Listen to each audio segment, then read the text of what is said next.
El tema de hoy van a ser los traumas psíquicos. A menudo cuando hablamos de series animadas se suele utilizar el término de síndrome de estrés postraumático o síndrome de estrés postraumático complejo para hablar de la condición de un personaje frente a las circunstancias que lo abruman. Sin embargo, esto sería como decir que una corriente artística es la acuarela. Solamente es un recurso que permite hacer arte, pero lo que se haga con esta depende mucho del artista. De misma forma, estos síndromes no son un diagnóstico específico, dependen del historial del paciente, dependen de cómo se siente éste en el mundo. Y justo cuando hablamos de salud mental, de eso es de lo que se tiene que hablar. No podemos simplemente enumerar síntomas y decir que un paciente tiene tal o cual condición. Esto es todavía más particular. A menudo en el mundo de las opiniones no faltan los ignorantes que quieren decir cosas que parezcan informadas y llenas de sabiduría. Estos pseudointelectuales que sin saber los fundamentos de una disciplina, ciencia o campo de estudio, se cree con la autoridad para emitir juicios reduccionistas sobre algo que ignora. Como quienes dicen que los psiquiatras solo recetan chochos para atarantar a sus pacientes y sacarles dinero, o aquellos que dicen que los psicólogos clínicos solo hacen exámenes de cultura general y pruebas de dibujo técnico para evaluar la estabilidad emocional de la gente. Son juicios de gente tonta e ignorante. Y a menudo cuando se habla de psicoanálisis no falta aquel insensato e ignorante que se cree capaz de descalificarlo atacando directamente a Freud, como si los psicoanalistas contemporáneos lo tuviesen en un pedestal mágico y más de 100 años de estudios en el campo hubiesen sido infructuosos, tanto para la investigación como para la práctica psicoanalítica. Pero para muestra un botón. Mientras Freud creía en 1926 que la sexualidad femenina era un continente negro de la mente humana, para 1980, Christian Olivier ya hablaba de la mujer clitoridiana y cuestionaba fervientemente muchos preceptos freudianos y lacanianos sobre cómo es que las mujeres se construyen como sujetos en un mundo que juzga a las personas por su cuerpo. El psicoanálisis es un campo de estudio que ha estado en constante revolución de sus paradigmas. Hace un siglo se hablaba de la relación de un niño con sus padres, en particular con la madre, pero ahora en una sociedad más diversa se habla ya del papel que las personas cumplen en la vida de otras y el rol que juegan durante los primeros años de formación. Así pues, cuando hablamos de trauma psíquico, ya no entendemos este como un exceso de excitación en la mente de los sujetos que no pueden integrar asociativamente a su conceptualización del mundo un evento. Hoy psicoanalistas como yo podemos definirlo como un punto de quiebre en la identidad del sujeto que cambia radicalmente su noción del mundo y cómo puede integrarse e interactuar en él. Y es por ello que hoy hablaré de 7 personajes en series animadas que retrataron bien los traumas psíquicos. El primer caso del cual quiero hablar es de Shino Asada de Sword Art Online. Podemos notar que la personalidad de este personaje es bastante retraída. A menudo la interacción con armas de fuego le presenta una suma aversión.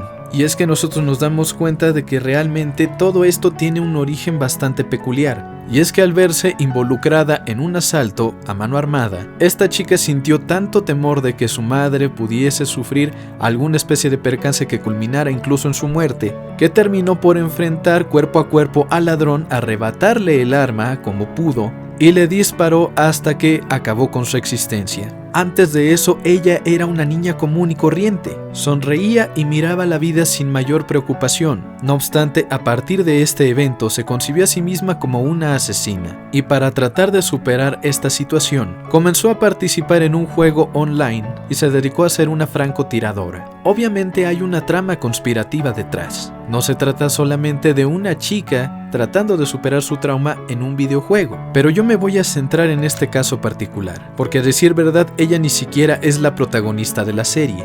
Porque cuando nosotros hablamos de que un sujeto está sufriendo las consecuencias de un trauma psíquico, podemos percatarnos muchas veces de cuál es el origen, en tanto este sujeto empieza a repetir el mismo patrón, tratando de asimilar o tratando de minimizar aquel evento que sufrió. Por ejemplo, en muchos casos de abuso sexual, los sujetos tienden a volverse promiscuos, porque tratan de minimizar esa violencia de la cual fueron víctimas, y tratan de no verse a sí mismos como personas vulnerables. tratan de tomar el control. Y aunque mucha gente tiende a defender este tipo de conductas a razón de decir que todos somos libres y que merecemos ejercer nuestra sexualidad como querramos posible, lo cierto es que la conducta en sí no define absolutamente nada, sino el impacto que tiene en la vida del sujeto. Porque a pesar de realizar esta actividad constantemente, se puede notar que se aísla del resto del mundo para poder seguir con su práctica, una característica que se comparte con los adictos.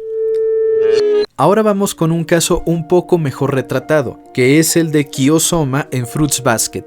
Nosotros podemos notar que la personalidad de este personaje es una bastante huraña, rehúye el contacto, pero no solamente el físico sino también el emocional. Cuando miramos en su historial, nuevamente notamos que existe un elemento mágico. Él tiene dentro de sí mismo un espíritu del gato del zodiaco, o bueno, solamente de un gato mágico. Y esto provoca que cuando el sexo opuesto quiera tocarlo, él se convierte en automático en el animal de dicho espíritu. Pero no es todo lo que implica. También incluye una verdadera forma que para muchos resulta repulsiva, no solo visualmente sino también por el olor. Y esta especie de trauma psíquico yace en la primera vez que se sintió observado por ojos externos y utilizó las expresiones de los demás como si fuesen un espejo, lo cual lo llevó al aislamiento y un desprecio de sí mismo, razón por la cual cuando llega el momento decisivo en el que la persona que él quiere es repentinamente confrontada con su verdadera forma, con ese secreto que él tanto buscaba ocultar, la rechaza con violencia. Cuando Toru lo ve en su forma de gato, termina asqueada, termina horrorizada, y él asume que ella va a reaccionar como el resto del mundo, que mientras él mantuviera bajo secreto su condición, la relación entre ellos no estaría como él quisiera, pero no se perdería del todo. Sin embargo, una vez que queda expuesto, él imagina que va a reaccionar como todos los demás, y no quiere aceptar que esa persona que él consideraba tan especial va a terminar por abandonarlo igual que el resto. Hay una canción de Tiziano Ferro que se intitula Eri come l'oro, ora sei come l'oro, que significa tú eras como el oro, ahora eres como los otros. Y eso es algo que a mucha gente le da miedo. No hay pérdida más terrible o más dolorosa que aquella de lo que nunca tuvimos. Y en este caso, Kyo nunca había tenido en sí una relación profunda con Toru. O eso era lo que él creía. No había llegado un noviazgo, no había llegado algo más allá. Y decía, bueno, si estoy imaginándome cómo va a concluir esto, prefiero fabricarlo yo y asumir la culpa de esto a tener que aceptar que realmente esta chica me rechazó por lo que soy. El conflicto termina resolviéndose para él con que ella lo acepta tal cual es y quiere entenderlo. Pero nosotros vemos que cuando su maestro lo enfrenta con esta situación de presentarle a Toru su verdadera forma, él comienza a evocar memorias dolorosas sobre su familia, sobre su madre particularmente. Y comienza a cuestionar, bueno, es que este vínculo lo sentí muy parecido. Y ahora resulta que le di asco.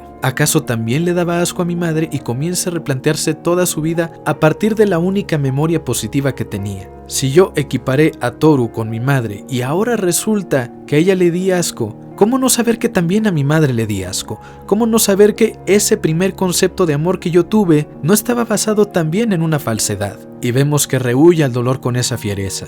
Mucha gente, antes que enfrentarse con un duro rechazo de esta manera, de esta índole, con tal magnitud que nos rompería el corazón, prefieren asumir el papel de malos y decir, no, es que ya no me hizo caso porque yo la empecé a tratar mal, porque yo la expulsé, yo la rechacé. Porque siempre asumir el propio fracaso es más fácil que asumir que los demás no quisieron compartir algo con nosotros. El siguiente caso es uno de mis personajes favoritos, que es Marie Dankanto, Rogue, pero en la versión de X-Men Evolution. Aquí también podemos notar que ella tiene una condición física, pero no es algo que ella simplemente pueda ocultar. Y a diferencia del caso anterior, el de Kyo Soma, no es algo que la lleve a ser rechazada del todo por los demás. Mientras para Kyo la situación era que la gente al ver su verdadera forma se sentía asqueada, con Rogue su verdadera forma no es el problema, su apariencia no es el problema, sino es una condición aparte, que nosotros podríamos equiparar con una condición médica. Alguien que sea terriblemente enfermizo, que al acercarse a los demás pueda tener complicaciones. Muchos me van a quitar de su pedestal, pero creo que un ejemplo bastante apropiado sería la película protagonizada por Cole Sprouse, A 2 metros de ti. Y sí, ya sé que es todos los clichés que los adolescentes quieren consumir, pero la verdad es que hay gente que sí está en esa situación, y que esto le impacta de forma semejante a como le impacta a Rogue, quien al tener contacto con otras personas absorbe sus memorias y si son mutantes, sus poderes, por lo cual no puede tener contacto físico. Y es doloroso saber que tal vez le parezcas atractivo a los demás, que tal vez si no tuvieras esa sola condición podrías convivir normalmente con todos. Pero este muro invisible no se va a quitar porque pone en peligro tal vez no solo a ti, sino también a los que conviven contigo. Otro ejemplo de un personaje que también sufrió por una de estas situaciones fue Lapislázuli en Steven Universe. Ella podemos notar que tenía una personalidad bastante tranquila, se dedicaba a terraformar planetas, es decir, los preparaba para una colonización de gemas. Estas alienígenas que se dedicaban a absorber los nutrientes de la Tierra de cualquier planeta para poder formar nuevos alienígenas, o en este caso nuevas alienígenas, ya que la mayoría de todas ellas son de género femenino. Durante una misión en la Tierra, Lapislázuli se ve envuelta en medio de una guerra y termina aprisionada dentro de un espejo durante varios miles de años. Esto es el punto de quiebre para ella, porque considera que todo el mundo va a continuar aprisionándola en cada momento. En un primer momento ve a la gente que vive en la Tierra como los malos que la van a aprisionar. Y cuando intenta ir al planeta madre es cuando vuelve a ser capturada y entonces siente que todo el mundo va a hacerle exactamente lo mismo. Y para ella es muy difícil entender cómo es que todo esto sucedió. No puede asimilar el hecho de que había un conflicto, de que habían unas prioridades más importantes para su sociedad, y asume que ella simplemente antes de que le ocurriera no se había percatado de esta situación y que cosas malas podrían ocurrirle en cualquier momento y sin previo aviso. Conforme ella es liberada y va transcurriendo el tiempo, conoce a Steven y él intenta incorporarla, pero podemos notar que ella tiene ese recelo de todas las personas que conoce, las Crystal Gems, Peridot, otros humanos, y solamente ve como un amigo en un principio a Steven, que fue quien la liberó de ese encierro, el primero que interactuó con ella, considerando los sentimientos que pudiera tener. Y pues podemos notar esto muchas veces en gente que a veces es demasiado cuidada por sus padres, que no le permiten salir a fiestas, que no le permiten salir a reuniones, que no les permiten incluso salir más allá de las 8 de la noche. A las 8 de la noche incluso ya tienen que estar durmiendo. Padres estrictos, horarios muy delimitados y priorizando siempre la escuela antes que cualquier otro tipo de interacción social. Y por lo general esto no afecta tanto cuando existen otro tipo de actividades alternativas a la escuela, porque existe una variedad de interacción social. Existen grupos de karate, el grupo de la escuela académica, el grupo de la academia musical. Hay un poco más de variedad en esos casos, pero no los hay tanto cuando realmente estos sujetos se dedican únicamente a la académica, primaria, secundaria, preparatoria, y tienen que volver a casa. Y muchas veces sus padres van a dejarlos a la escuela y van por ellos a la escuela. No tienen ni siquiera la oportunidad de convivir con otros pares durante el trayecto de su escuela a la casa y viceversa. Y muchas veces cuando tienen que interactuar con otras personas y confrontar su independencia, llegan a sentir mucho pavor de estar afuera en el mundo, porque todo les parece demasiado vertiginoso. Consideran que mucha gente podría tener intenciones ocultas. Otro caso interesante, y este tal vez a algunos no les guste, pero yo sí considero que fue bastante bien retratado, fue el Trunks del futuro de Dragon Ball Z, y podemos notar que él constantemente restituye memorias de forma involuntaria. De vez en cuando, Trunks comenzaba a disociar, y tenía estas memorias de los androides atacando a diestra y siniestra a todos los que había por allí, a todos sus seres conocidos, y cómo en medio de una masacre él tuvo que abandonar para poder viajar en la máquina del tiempo y tratar de remediar la situación, porque perder una persona importante detona muchas preguntas, las cuales compulsivamente todo el tiempo queremos resolver. Seguramente alguna vez, la mayoría de todos nosotros hemos experimentado que recordamos una situación que vivimos recientemente y comenzamos a imaginar qué pudimos haber dicho o cómo pudimos haber reaccionado ante tal situación, cómo pudimos haberla resuelto de una mejor manera. Y muchas veces son por diálogos nimios, situaciones pasajeras, cuestiones cotidianas. Ahora imaginen que esta situación se acentúa por la pérdida violenta de un ser querido. Eso da más o menos una idea de cómo es que se siente una persona con una condición semejante a la de Trunks. Otro caso también que es de mis favoritos es el de Asuka Langley Soryu, este personaje de Neon Genesis Evangelion, que en un principio vemos con una personalidad muy altanera, sumamente retadora, con un ego terriblemente inflado, muchas veces exasperante, y que continuamente ve confrontada su egolatría con la realidad. Se da cuenta de que sí es toda una prodigio, pero hay gente todavía más capaz que ella. No es la mejor de todos los pilotos. Eventualmente nosotros nos enteramos de que esta situación se debe en parte al suicidio de su madre. Cuando Asuka estaba intentando ser la piloto del EVA número 2, descubrió que su madre había caído en la locura total y que consideraba a una muñeca como si fuera su hija en lugar de a ella misma. Cuando finalmente Asuka va a darle la noticia a su madre de mira, por lo menos yo lo logré, siéntete orgullosa de mí, descubre que su madre se ha suicidado y que también intentó matar a la muñeca creyendo que era la hija. De alguna manera ella entiende que de no haber estado en la locura total, su madre también la habría asesinado. Y obviamente en Neon Genesis Evangelion está otra condición que a mí me gusta llamar como mágica. Porque muchos que lo hayan visto lo han notado, realmente no es que los personajes sean tan dispares y mucha gente muchas veces es injusta con Shinji porque dice, es que maldito Shinji no hizo nada, maldito Shinji inútil, que se cayó en el último momento, le estaban pidiendo su ayuda y el güey simplemente se deprime, se hace bolita y no pasa nada. Lo que resulta de toda esa trama es que las batallas con los ángeles afectaban severamente la mente de los pilotos. Y no solo eso, también pilotar un EVA generaba una intensificación de las memorias, de las sensaciones. Entonces toda esa decadencia mental de los personajes estaba siendo exaltada por pilotar los EVAs y por luchar contra los ángeles. No tanto porque los personajes ya estuvieran dañados en sí. Todo esto fue como un catalizador para los traumas psíquicos que ya iban cargando. Y bueno, por una cuestión de cambio de apellido, no sé si debería considerar también los reveals de Evangelion. Hasta que salga el 3 consideraré hacerlo.